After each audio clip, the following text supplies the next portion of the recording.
6 নম্বর question খেয়াল করেন 3x minus y equal 3 5x plus y equal 21 হলে x এবং y এর মান কত? তাহলে দেখুন এই ম্যাথগুলো আমরা এইভাবে করতে পারি 3x মাইনাস ওয়াই ইকুয়াল হচ্ছে 3 এটা একটা হচ্ছে ইকুয়েশন দেন 5x প্লাস ওয়াই ইকুয়াল হচ্ছে 21 এটা একটা ইকুয়েশন দুইটা ইকুয়েশন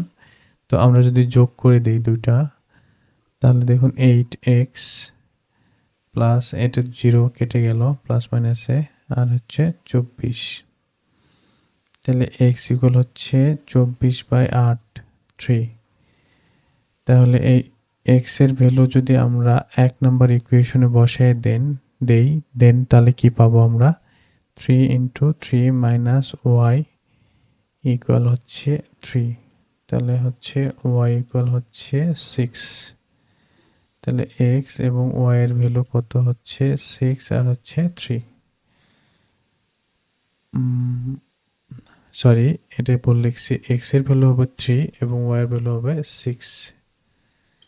তাহলে সঠিক উত্তর হচ্ছে অবশ্যই ডি নাম্বার।